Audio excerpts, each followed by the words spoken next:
When the Sharp Aquos S2 was launched in Malaysia in the beginning of 2018, Sharp Mobile promised that the Android Oreo update is on its way.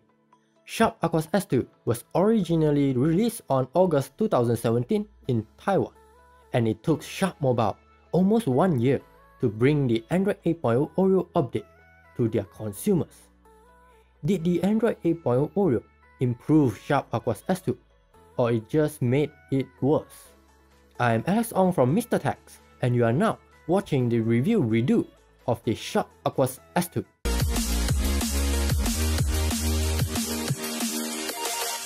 In case you are interested in watching the original review of the Sharp Aquos S2, I will leave the link down in the description below, or you can find it on the top right. Before we start, let us recap the specifications of the Sharp Aquos S2.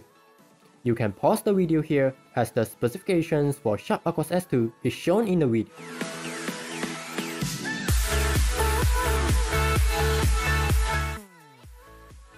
At the front, you will find the 5.5-inch 17:9 1080p freeform LCD display with Corning Gorilla Glass on top. Sharp cramp all the required sensors into the small space above the front-facing camera. Sharp Aquos S2 is among the first smartphones that adapts the notch display, and it still feels better than any other smartphone with a notch. You will also find the fingerprint sensor at the bottom of the display. At the back, you will find a dual camera, dual tone flash, and a plastic back. The only version that is selling in Malaysia is the plastic back Qualcomm Snapdragon 630 version. The plastic back is terrible as it gets scratches even I am using the plastic case included in the packaging. Besides that, it is also very hard to clean. At the bottom, you will find the single speaker at the right of the USB-C port. At the left, you will find a SIM and microSD card slot. At the right, you will find a power and volume button, and you will not find anything on the top. Sharp Aquos S2 is running on Android 8.0 Oreo with Smile UX on top. I did a hands-on of the Sharp Aquos S2 Android 8.0 Oreo update. If you are interested to know what is the improvement it brings along, I will leave the link down below, or you can find it on the top right corner. Like I mentioned in Sharp Aquos S2 original review, Smile UX is half-baked, but due to there is a major update coming, I tolerated with the half-baked Smile UX on Android 7.1.1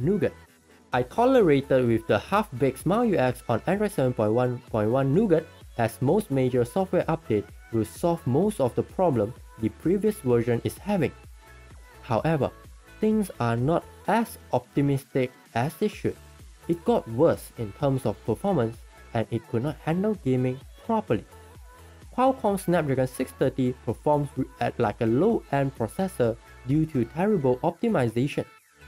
In order to prevent overheating, it is coded to drop performance when it reaches certain temperature. I hardly can finish a round of Rules of Survival without experiencing lag or even on normal graphics. I did a comparison with Xiaomi Redmi Note 5 and Sharp Aquos S2. If you are interested, I will leave the link down in the description below, or you can find it on the top right corner. During Android 7.1.1 Nougat, many users are complaining that they could not get system updates through OTA, and there are no other ways for them to get the manual update package. Currently, the only way for you to get the official update package is to go to Sharp Mobile Taiwan to download it. However, the website does not offer other language other than Chinese. Even the tutorial provided is in Chinese. Sharp Mobile should at least provide English or other ways for their consumers that could not read or understand Chinese. One thing that Sharp Mobile did well is the inclusion of both treble and seamless system updates. If Sharp could not optimize Smile UX properly, I'd rather Sharp Mobile to go with stock Android like what Nokia did. Nokia added optimization specific for the China market on top of the stock Android. As for camera, Sharp Aquos S2 uses dual camera setup, and the dual camera is the combination of 12 megapixel main sensor with 8 megapixel secondary sensor. The 12 megapixel main sensor will do all the capturing duty, while the 8 megapixel secondary sensor do not serve any purpose other than providing the bokeh information. Previously, I did a camera comparison with HTC U11 and Sharp Aquos S2 as both uses the same Sony IMX362 sensor. I praised this performance because I took in the consideration of processor use and ISP until I compared with Xiaomi Redmi Note 5.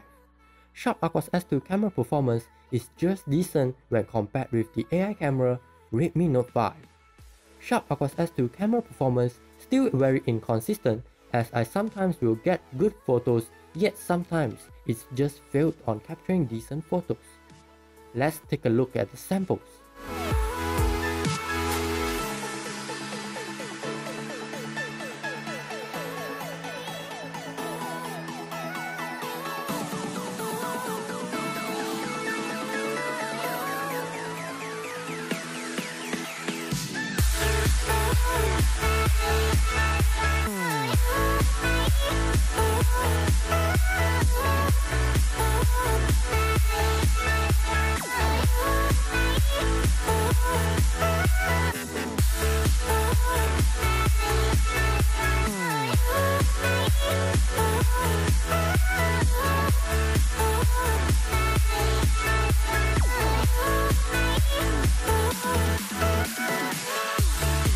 As for video, Sharp Aquos S2 is able to shoot 1080p 30 frames per second and 4K 30 frames per second video, but it is lacking of optical image stabilizer and electronic image stabilizer.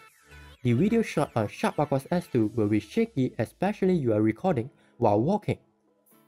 I also tested the modern version of Nokia Camera with Pro Mode before and after Android 8.0 Oreo. If you are interested, you can find the link in the description down below, or you can find it on top right corner.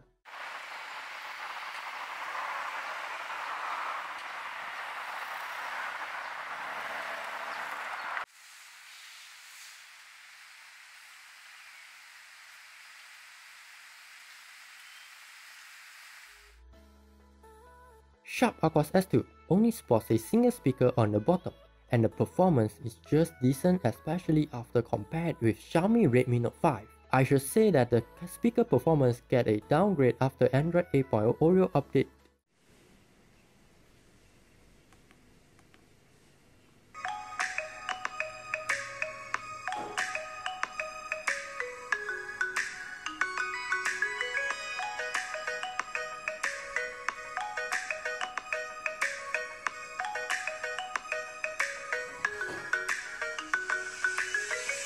Sharp Aquos S2 removed the 3.5mm headphone jack and only included the terrible USB-C to 3.5mm headphone jack converter in the packaging. If your only option is the headphone jack converter, you won't be able to enjoy your music properly. After Android 8.0 Oreo update, not even the HTC Deck included headphone jack converter could improve the audio experience. What Android 8.0 Oreo brings along is the Bluetooth audio codec, like apt-X, apt-X HD, and LDAC. However, the disappointing part is that the Bluetooth audio codec did not work properly as it will only uses SBC even the headphone supports apt-X, apt-X HD, and LDAC. Sharp Aquos S2 packs a 3020 mAh battery with the support of Qualcomm Quick Charge 3.0. Sharp Aquos S2 is able to provide me roughly 1 day of battery life. Sharp Aquos S2 battery does not disappoint me, but the charging is a great letdown. Sharp Aquos S2 supports Quick Charge 3.0, but it did not work as it should. In order to prevent overheating, it will revert back or only uses 5V 2A charging rather than Quick Charge. During Android 7.1.1 Nougat, you will not be able to check your battery percentage when you are charging, and the only way to check your battery percentage is to go to your lock screen. Even after Android 8.0 Oreo update, Sharp still did not fix this problem. Can Sharp Aquos S2 compete with 2018 smartphone? The answer is not at all. Xiaomi upped the game this year by including this artificial intelligence camera on Redmi Note 5, which makes the camera perform well. Sharp Aquos S2 is a bad product because of bad software and bad optimization. You can totally skip Sharp Aquos S2 if you are buying it as your main smartphone. That is all for this Sharp Aquos S2 review redo. If you are interested in watching Sharp Aquos S2 related content, you can find a playlist at the end of this video. Thank you for watching. If you like this video, remember to give it a thumbs up, share it, and subscribe. See you on the next video.